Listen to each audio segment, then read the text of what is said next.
Hello students, welcome to online classes. So student, today we are going to discuss our new topic, that is cyclotron. So it's basically a device which is used to accelerate positively charged particles like proton, neutron and etc.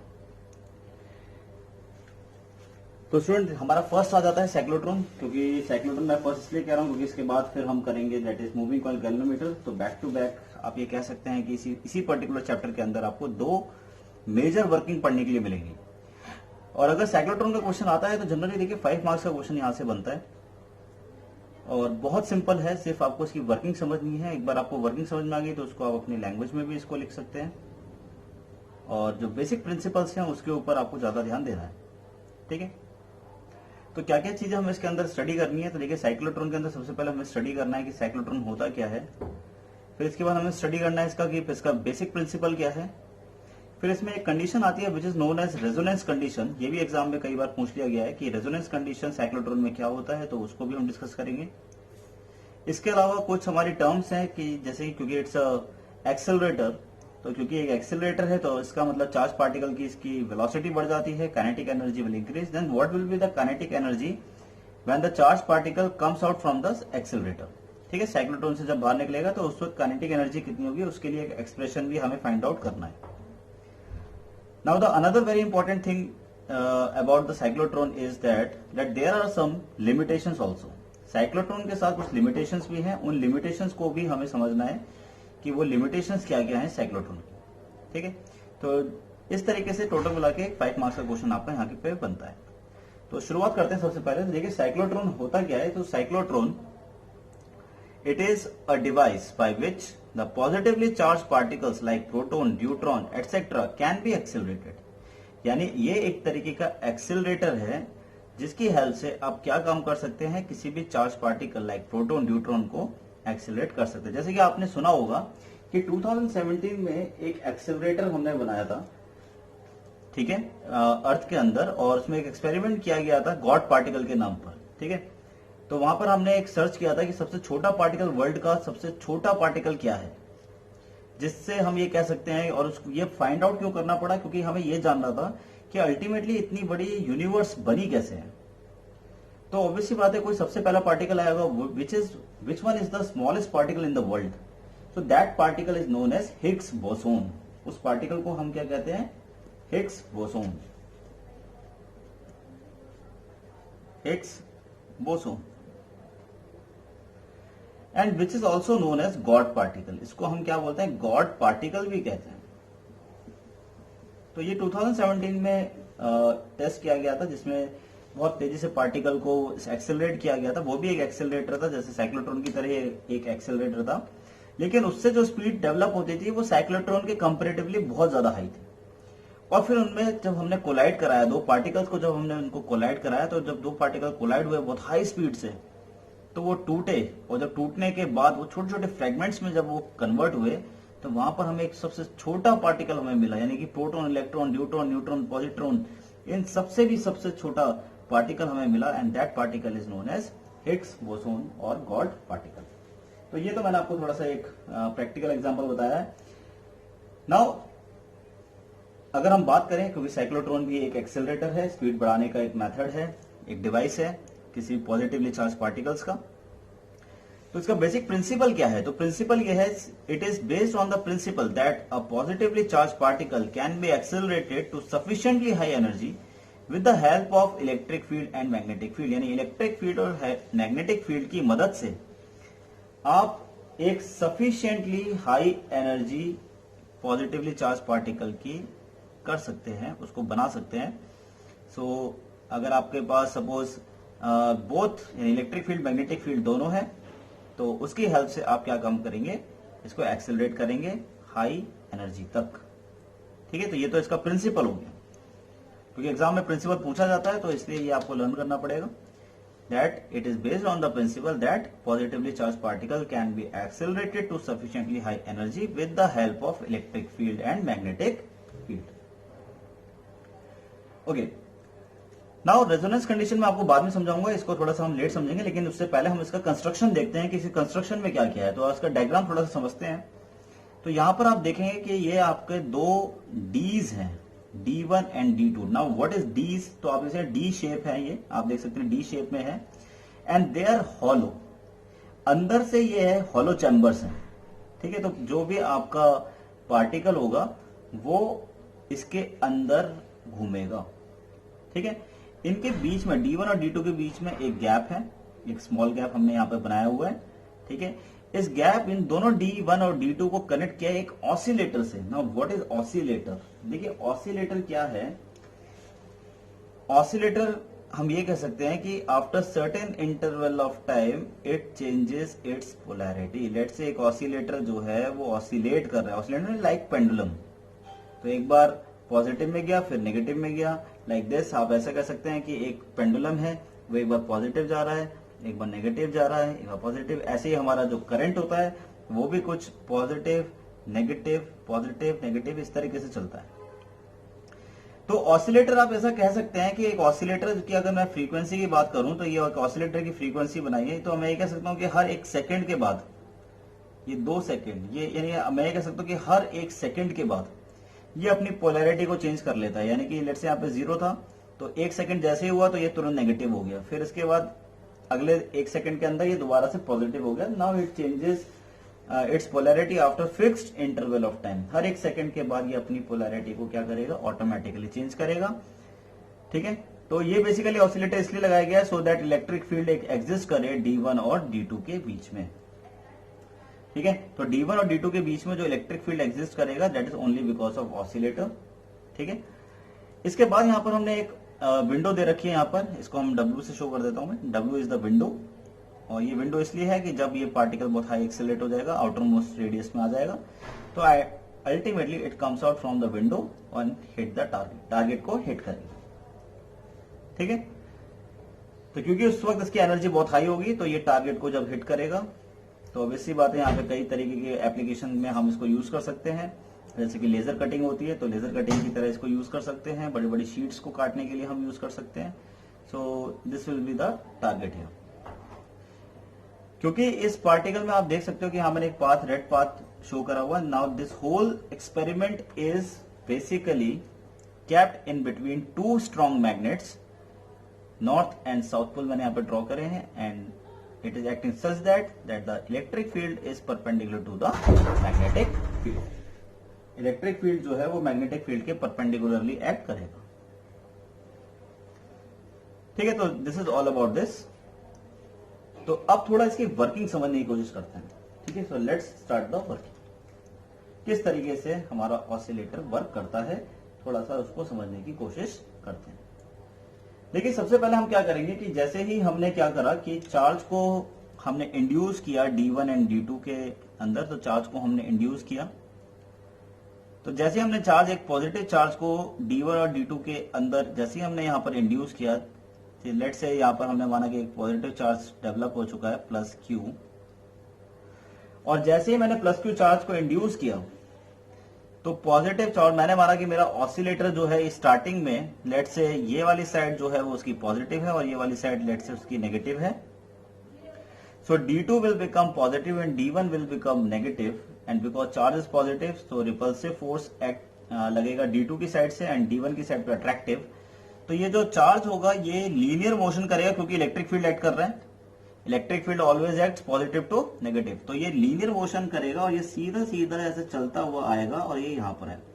जैसे आएगा तो हमने क्योंकि magnetic field on करके रखा हुआ है, तो क्योंकि लॉरेंट फोर्स एक्ट करेगा तो ये आगे भी बढ़ेगा एज वेल एज ये इस तरीके से गोल घूमता हुआ आएगा, और ये गोल घूमता हुआ आते आते आते और जैसे ही ये इस डी के अंदर आएगा और आने के बाद ये जैसे ही इस गैप के अंदर आएगा, जैसे इस गैप के अंदर आएगा तो तुरंत ये ऑसिलेटर जो है अपनी पोलैरिटी को क्या करेगा, रिवर्स कर लेगा। पोलैरिटी रिवर्स करने का मतलब हो गया कि ये वाली साइड आपकी नेगेटिव हो जाएगी और ये वाली साइड आपकी पॉजिटिव हो जाएगी,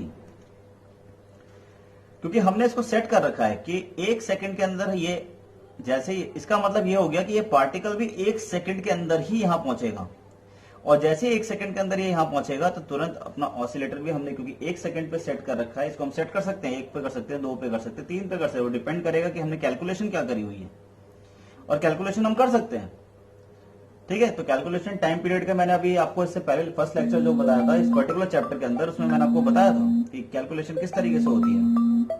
ठीक है,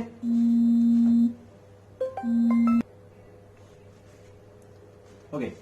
सो इसका मतलब ये हो गया कि इसकी, क्योंकि हम टाइम पीरियड कैलकुलेट कर सकते हैं, तो हमने ये माना कि 1 सेकंड लगता है इसको इस गैप में आने के लिए, और उसी वक्त 1 सेकंड हो जाता है यहां पर भी, और 1 सेकंड होते ही इसकी पोलैरिटी जस्ट रिवर्स हो जाती है, पॉजिटिव से नेगेटिव। इसका मतलब जहां पॉजिटिव है वहां नेगेटिव हो जाएगा, और जहां नेगेटिव है वहां पर पॉजिटिव हो जाएगा। ओके, चलिए अब इसके बाद जैसे ही ऐसा होगा तो क्या हुआ, अब ये वाली साइड जो है मेरी नेगेटिव हो चुकी है और ये वाली साइड मेरी पॉजिटिव हो चुकी है। Now this positive charge will be attracted toward D2, ये धीरे धीरे करके D2 में फिर ये यहां पर आएगा, और जैसे ही ये घूम के फिर यहां पर आएगा, 1 सेकंड के अंदर ही आएगा, और जैसे ही 1 सेकंड के अंदर आएगा तो तुरंत फिर से ऑसिलेटर अपनी पहली वाली पोजीशन पे वापस आ जाएगा, जैसे कि यहां पर आ गया। ओके, तो आप देख सकते हो कि यहां से यहां तक रेडियस कम था, नाउ यहां से यहां तक रेडियस बढ़ चुका है, लेकिन रेडियस बढ़ चुका है तो लेकिन यहां पर वेलोसिटी भी बढ़ चुकी होगी, क्योंकि इसके ऊपर फोर्स एक्ट कर रहा है, and that force is due to both magnetic field as well as electric field, जिसको हम लॉरेंट्ज फोर्स भी कहते हैं। तो दोनों फोर्स एक्ट कर रही है यहां पर, जिसकी वजह से वेलोसिटी जो है वो बढ़ती जा रही है।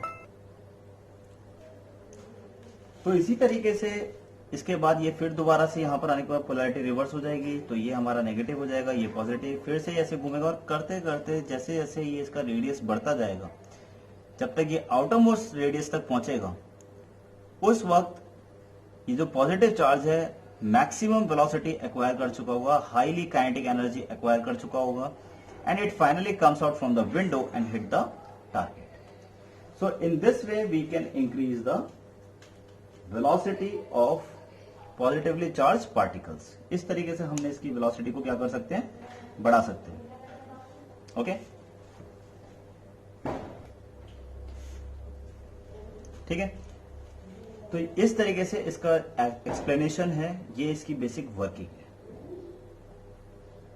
ठीक है, नाउ यहां पर एक क्वेश्चन आता है, रेजोनेंस कंडीशन क्या हुई।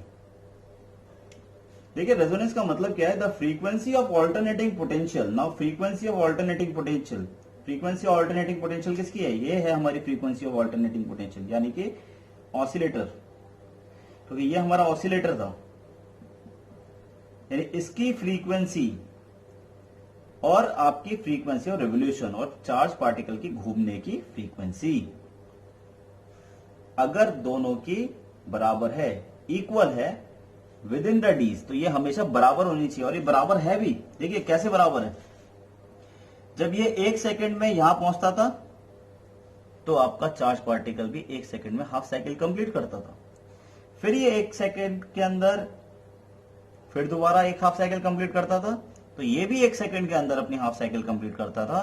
तो इसका मतलब चार्ज पार्टिकल यानी कि frequency of revolution of charge particle and the frequency of alternating potential यानी कि ऑसिलेटर, इन दोनों की फ्रीक्वेंसी जो है वो सेम है, तो this is known as resonance. इसी को हम क्या कहते हैं, रेजोनेंस। यानी कि जब दो फ्रीक्वेंसी कौन कौन सी होगी, एक ऑसिलेटर की जिसको हम कहते हैं ऑल्टरनेटिंग पोटेंशियल, ठीक है, इसकी फ्रीक्वेंसी और आपकी किसकी फ्रीक्वेंसी, चार्ज पार्टिकल की फ्रीक्वेंसी सेम हो जाएगी, तो उस वक्त हम कहेंगे कि इस वक्त रेजोनेंस कंडीशन हो रही।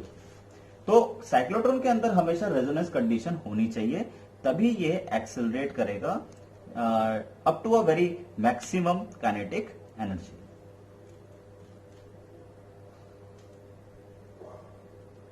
सो प्लीज नोट डाउन।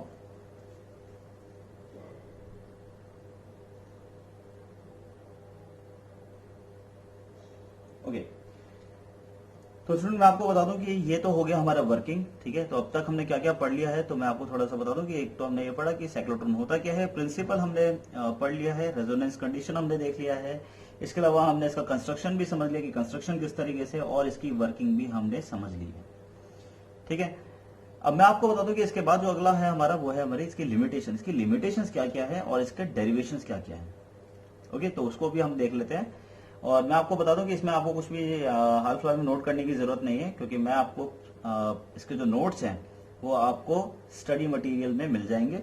ठीक है, तो ऐप के अंदर लास्ट जो सेक्शन है वो हमारा स्टडी मटेरियल सेक्शन है, वहां पे जाके आपको इसके नोट्स वहां पर मिल जाएंगे, चाहे वो पीडीएफ की फॉर्म में मिले, चाहे वो आपको एज ए इमेज मिले, तो आपको पूरे प्रॉपर तरीके से with principle, resonance condition, your working, construction, then your derivations, limitations, everything, एक 5 मार्क्स का क्वेश्चन में क्या क्या आ सकता है सब कुछ उसके अंदर वहां पर आपको मिलेगा।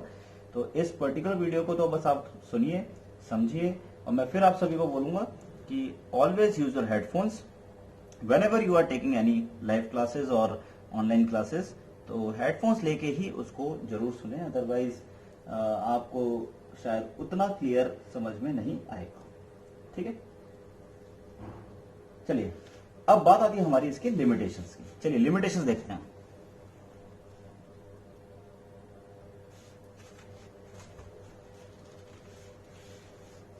Okay, so if I want to calculate the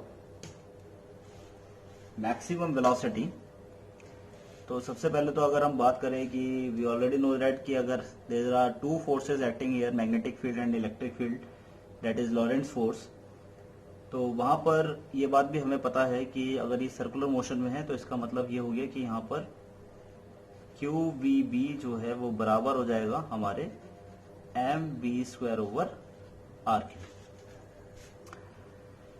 तो यहां से हमारे पास v से v कैंसिल हो गया था, तो v से v कैंसिल होने के बाद वी गॉट द इक्वेशन। तो हमारे पास कुछ इक्वेशन यहाँ पे निकल गए थे। रेडियस अगर हम निकालना चाहें तो the radius will become that is m v over Q b. ठीक है, तो अगर हम ये कहते हैं कि अगर हमें ये पता करना है कि कितना टाइम लगता है इस सर्कुलर पाथ में आने के लिए, जैसे मैंने बताया था कि भाई मुझे ऑसिलेटर सेट करना है, तो लेकिन ये तो पता करना पड़ेगा ना मुझे कि ऑसिलेटर कितने पे सेट करना है, यहां से यहां तक आने में कितना टाइम लगता है, तो वो कैसे निकालेंगे। तो अगर मैं ये कहता हूं कि ये time taken to describe semi circular path, एक सेमी सर्कुलर पाथ अगर डिस्क्राइब करना चाहता है तो time is equal to, time क्या होता है, डिस्टेंस अपॉन स्पीड, तो डिस्टेंस हो जाएगा हमारे पास pi r, 2 pi r circumference होता है कंप्लीट सर्कल का, तो हाफ सर्कल का 2 पाई आर हो जाएगा जो विच है डिस्टेंस, और स्पीड क्योंकि इसकी हो जाएगी हमारे पास v। So if I want to calculate the v, तो v मेरे पास यहाँ पर आ जाएगा, that is v is equals to v हो जाएगा हमारे पास q b r over m। तो यही वैल्यू अगर हम यहाँ पुट करेंगे तो मेरे पास आ जाएगा pi r over q b r over m, एक r से एक r cancel, then t is equals to, ये हो जाएगा मेरे पास pi m over q b। Now it is very very simple कि आपके पास मैग्नेटिक फील्ड की वैल्यू भी पता है, आपको बहुत easily mass of charge particle भी पता होगा। ठीक है, मास और आपको चार्ज पार्टिकल भी आपको पता होगा, तो ये सारे आपके पास वैल्यूज अवेलेबल हैं। पाई की वैल्यू कांस्टेंट है और ये सारी वैल्यूज आपको पता है, तो आप टी की वैल्यू कैलकुलेट कर सकते हैं और उसी के हिसाब से अपने ऑसिलेटर को भी सेट कर सकते हैं। तो ये भी हमें पता होना चाहिए कि इतना टाइम लगेगा।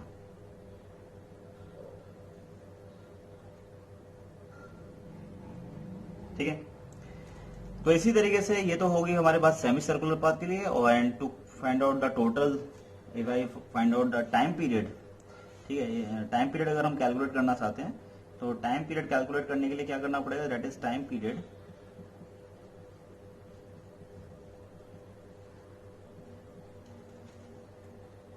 तो time period is time taken to complete 1 revolution, complete 2 revolution हो जाएंगे तो ये हो जाएगा T is sorry capital T, time period को हम कैपिटल टी से रिप्रेजेंट करते हैं, तो ये हो जाएगा T plus T, then T is equals to 2t which is equals to 2 pi m over q into p.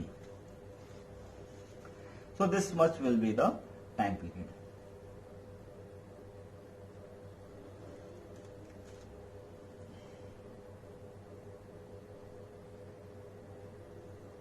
Okay, चलिए आगे बढ़ते हैं।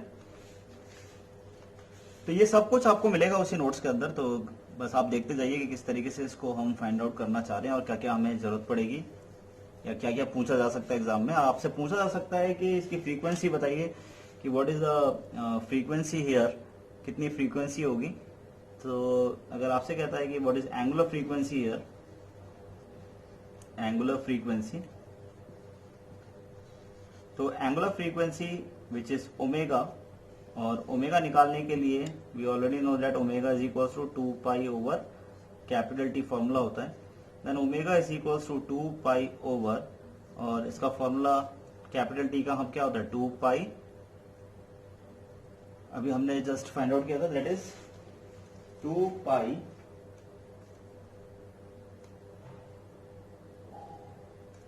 एम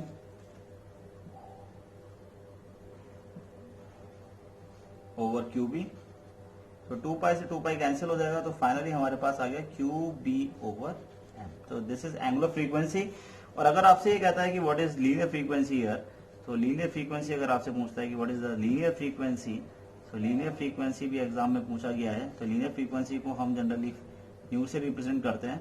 तो nu is equals to 1 upon time period, and 1 upon time period हो जाएगा हमारे पास Q B over 2 pi M, यानी रेसिप्रोकल ऑफ टाइम पीरियड। ठीक है, तो ये सारे डेटा हैं जो आपको पता होने चाहिए, ये भी एग्जाम में हमसे पूछा गया है। नोट करते चलिए फटाफट से।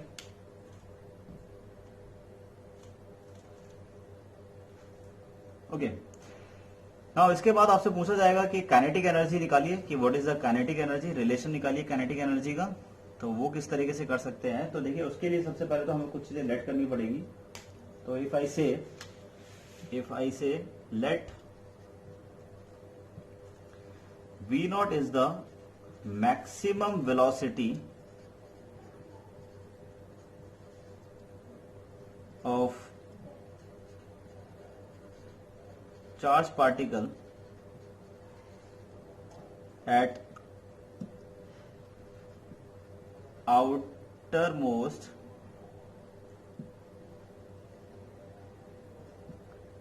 radius, which is r naught, और r naught को आप लिख दीजिए outermost radius।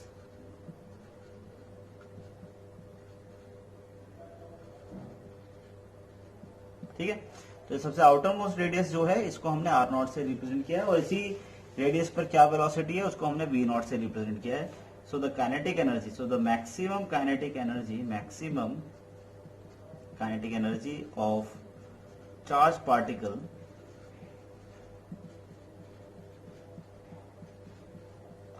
तो maximum kinetic energy will become, kinetic energy is equals to half M V not का square, then half M, now V not. देखिए वी नॉट के लिए अभी हमने वैल्यू निकाली थी, दैट इज जस्ट अभी हमने फाइंड आउट किया था कि M V square over R जो है वो बराबर था किसका, क्यू वी बी के, फिर एक वी से एक वी कैंसिल हो गया था यहाँ पर, तो आर नॉट है तो यहाँ वी नॉट हो जाएगा हमारे पास। तो finally if I want to calculate the V not here, तो वी नॉट हो जाएगा मेरे पास Q B R not over M. ठीक है, तो इसी वैल्यू को हम यहाँ पुट कर देते हैं, तो ये हो जाएगा मेरे पास Q B R not over M का होल स्क्वायर। ठीक है, सिंपल है, इसको स्क्वायर कर देते हैं। तो स्क्वायर करने के बाद हमारे पास वैल्यू कुछ ऐसी आएगी, that is M Q square B square R not का स्क्वायर ओवर, और यहां पर आ जाएगा मेरे पास 2m, तो एक m से एक m कैंसिल हो जाएगा। So the kinetic energy will become Q square B square R not का square over 2। So this will be the maximum kinetic energy. ठीक है, तो ये सारे डेरिवेशन आपको मिलेंगे नोट्स के अंदर, तो इसको समझते जाइए फटाफट से।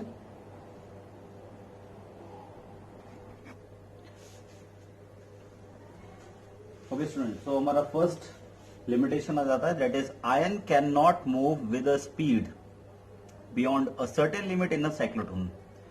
अब ऐसा नहीं है कि आप इसकी वेलोसिटी जो है वो इनफाइनाइट बढ़ा सके, इसकी एक लिमिट है, उसके बाद अगर आप बढ़ाना चाहेंगे तो एक्सेलरेटर जो है यानी कि ये साइक्लोट्रॉन जो है ये इस पॉजिटिवली चार्ज पार्टिकल की स्पीड को नहीं बढ़ाएगा।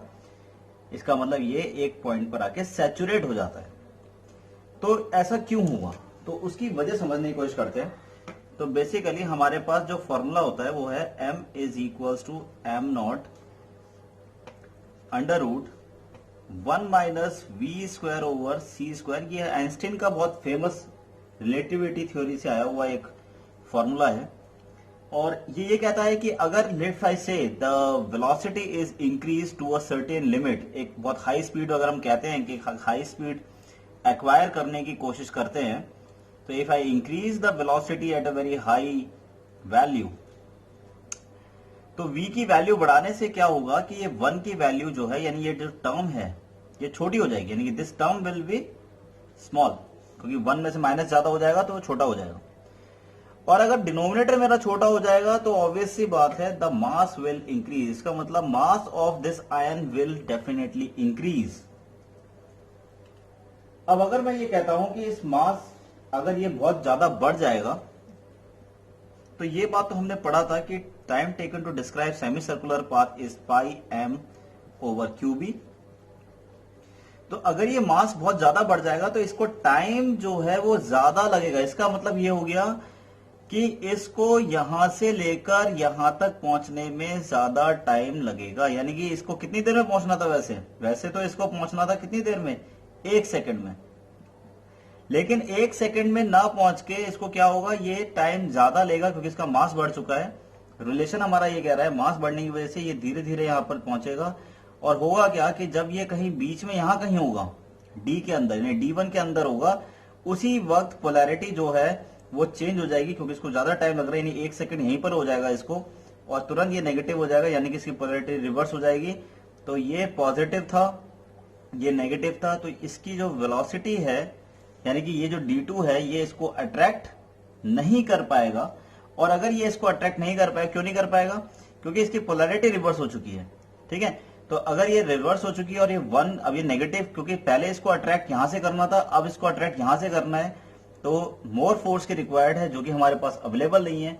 तो ये क्या होगा, ये धीरे धीरे करके यहां तक पहुंचेगा। और क्योंकि रेजोनेंस भी नहीं हो पा रहा है, क्योंकि रेजोनेंस तो तभी हो सकता है जब ये बिल्कुल उसी वक्त यहां पे गैप में पहुंचे, क्योंकि गैप में नहीं पहुंच पा रहा है।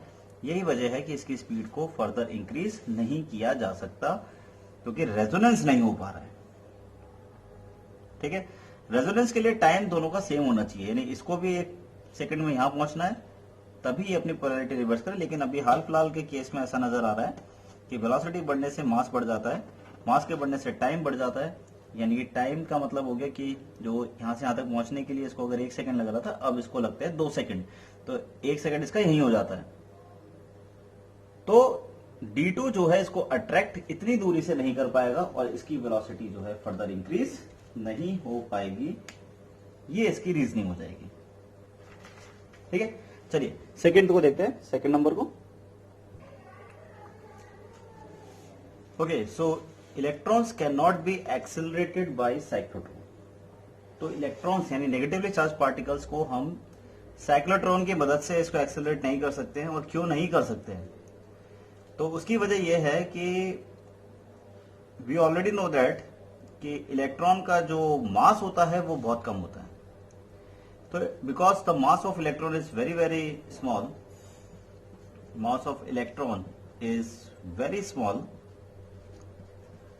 कम होता है as compare to positively charge particle, जिसकी वजह से क्या होता है कि जो T is equal to pi M over Q B हमारे पास फॉर्मूला था, तो m जो है वो अगर बहुत कम हो गया है तो टाइम इसे कम लगेगा ना। Now the thing is that कि टाइम अगर इसे बहुत कम लगेगा, इसका मतलब 1 सेकंड में अगर इसको यहां पहुंचना था तो ये 1 सेकंड में यहां ना पहुंचकर ये पहुंच जाएगा यहां पर, ये पहले ही पहुंच जाएगा, यानी इस गैप को क्रॉस कर जाएगा। और अगर ये गैप को क्रॉस कर जाएगा तो फिर से रेजोनेंस नहीं हुआ। इसका मतलब ये हो गया कि इसकी स्पीड बढ़ गई है। तो ये इतनी तेजी से यहां पर बढ़ चुका है, इसकी स्पीड यहां पहले ही तेजी से बढ़ गई, जबकि इसकी स्पीड क्या होना चाहिए था, इसका ग्रेजुअली इंक्रीज होना चाहिए था। तो ये क्या होगा कि सिर्फ 1-2 रेवोल्यूशन लेकर और ये इस विंडो से बाहर आ जाएगा। जबकि जैसे जैसे इसके रेवोल्यूशन ज्यादा होंगे, जैसे यहाँ पे 3 रेवोल्यूशन है, इसका मतलब 3 रेवोल्यूशन का मतलब ये हो गया कि वेलोसिटी ज्यादा बढ़ेगी, 2 रेवोल्यूशन में कम बढ़ेगी, 1 रेवोल्यूशन में उससे भी कम बढ़ेगी। तो यही वजह है कि electrons can not be accelerated by the cyclotron because the mass of electron is very very small as compare to positively charge particle and it get excited very fastly and finally it comes out from the window of the cyclotron. ठीक है, so it cannot be increased up to a certain you can say कि अगर हम इसको एक certain height तक हम बढ़ाना चाहें या एक लेवल तक हम इसको इंक्रीज करना चाहें तो वहां तक इसे इंक्रीज नहीं किया जा सकता है क्योंकि इलेक्ट्रॉन्स की बहुत जल्दी इसकी विंडो से बाहर आ जाते हैं because of very small mass. Okay, and the third one is your, third की बात करें, the अनचार्ज particles can not be accelerated by the cyclotron. Uncharged particles can not be accelerated by the cyclotron. और ये बिल्कुल सही बात है क्योंकि जैसे कि अगर मैं न्यूट्रॉन की बात करता हूं तो न्यूट्रॉन एक चार्जलेस पार्टिकल है और अगर चार्ज ही नहीं होगा तो ये अट्रैक्ट ही नहीं होगा, ना D1 की तरफ होगा ना D2 की तरफ होगा, ये हमेशा सेंटर पे रहेगा। अगर ये सेंटर पे रहेगा तो ये एक्सेलरेट ही नहीं होगा और एक्सेलरेट नहीं होगा तो इसका मतलब साइक्लोट्रॉन इसमें काम नहीं करेगा। So uncharge particles can not be accelerated by the cyclotron. ठीक है, तो ये जो लिमिटेशंस हैं ये भी आपको स्टडी मटेरियल के अंदर मिल जाएगा और विद एक्सप्लेनेशन विद रीजनिंग के साथ आपको मिलेगा, उसको एक बार पढ़िए और इन केस अगर आपको नहीं समझ में आता है तो वो आप हमसे पूछ सकते हैं। Thank you.